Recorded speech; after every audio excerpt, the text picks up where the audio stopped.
Et toi, pourquoi tu ne fais pas ce que Dieu te demande? Pourquoi tu ne fais pas ce que ton père ou ta mère te demande? Tu lui rappelles chaque fois cette chose. Chaque fois tu lui rappelles ça, jusqu'à ce que papa ou maman te donne cela. Et pourtant, nous, quand on prie parfois une fois, on arrête, on ne continue pas. Pourquoi nous manquons de persévérance dans la prière? La Bible nous dit dans le livre de Job 38, verset 34, « Élèves-tu la voix jusqu'aux nuées pour appeler à toi les torrents? » Est-ce que tu pries avec persévérance? Élever la voix, c'est prier d'une façon à obtenir le résultat que tu as demandé. Beaucoup de religieux, y compris même les fils de Dieu, les chrétiens, ne croient pas en l'efficacité de la prière.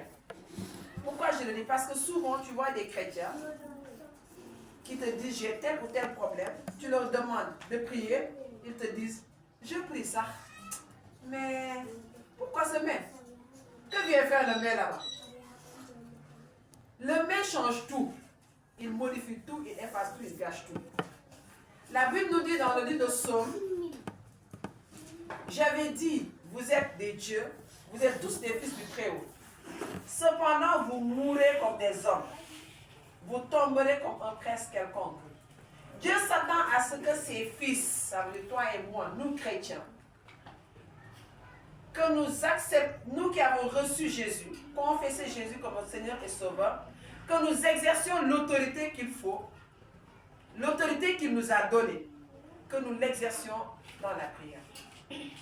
Nous devons manifester cette autorité quand nous prions. Souvenez-vous que la Bible a dit que nous ne luttons pas contre la chair, mais contre les dominations et les autorités. Est-ce que tu peux boxer un esprit? Il faut donner des coups de poing à un esprit. Si tu le vois, bien sûr. Si cela pouvait être, donc j'allais créer un ring ici à l'église. Donc là, on allait bien boxer les démons de Satan, ces esprits-là, on allait bien les boxer. Mais dommage, on ne peut pas lutter contre les esprits. La seule façon que nous pouvons lutter avec ces esprits, c'est à travers la prière. Amen. Amen. Ce n'est pas un combat physique, ni un corps à corps. Amen. Amen. Mais c'est un combat spirituel. Et pour gagner cette victoire, pour gagner ce combat, il nous faut également être spirituel. Et comment avoir cette spiritualité? C'est à travers la prière. Amen. Amen. Cette autorité, nous l'avons reçue de Dieu, notre Père. Mais nous ne sommes pas conscients que Dieu nous a dit que nous sommes des dieux. Dieu avec des minuscules. Cette victoire et ce pouvoir, nous l'avons reçu de Dieu, qu'il a donné à Jésus. Et puisque nous sommes co-héritiers de Jésus, nous avons aussi ce même pouvoir. Nous avons cette même autorité de commander, d'ordonner, d'exiger. Jésus a dit, tout pouvoir m'a été donné au ciel et sur la terre. Amen. Toi aussi, tu as reçu ce pouvoir. Mais est-ce que tu l'utilises? Est-ce que tu l'utilises? La Bible a dit dans le livre de Job, depuis que tu existes, as-tu commandé au matin? As-tu montré sa place à l'aurore pour qu'elle saisisse les extrémités de la terre et que les méchants en soient secoués? Ça veut dire, est-ce que tu as une fois exercé cette autorité? Bien aimé, ce pouvoir de commander au jour, à la terre, à la lune, etc., nous l'avons reçu parce que nous sommes des dieux, avec des minuscules. Celui qui veut entendre, entendre. Celui qui veut croire, croire. Mais ceux qui ne veulent pas croire ou ceux qui ne veulent pas entendre, c'est leur problème. Moi, je crois. Et je sais que toi aussi, tu crois. Amen. Amen. Dieu a dit qu'il nous a donné cette autorité. À toi, à moi. Amen. Amen. Donc, si Dieu te donne ce pouvoir et cette autorité, et si tu refuses de la manifester sur ton ennemi qui est Satan, le contraire va se passer. C'est-à-dire Satan va exercer son autorité sur toi. Et ça ne sera jamais ton cas au nom de Jésus.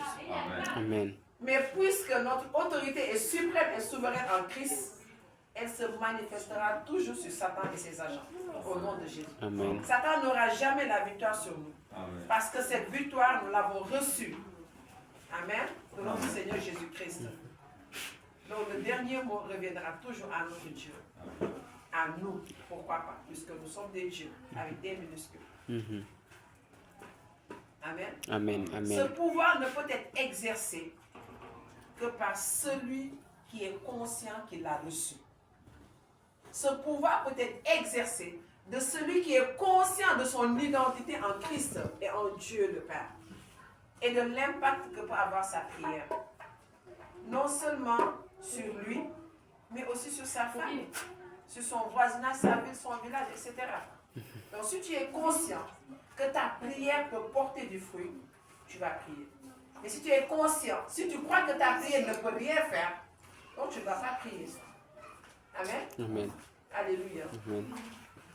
Donc si tu es conscient que tu as ce pouvoir en toi et que tu dois l'exercer dans la prière pour combattre les puissances des ténèbres, les principautés, les dominations, les esprits malins, les forteresses, les forces du mal, et que rien ne peut te nuire, à partir d'aujourd'hui, tu brandiras cette arme puissante qui est la prière pour combattre et assujettir, déloger, renverser, lier toutes les forces du mal.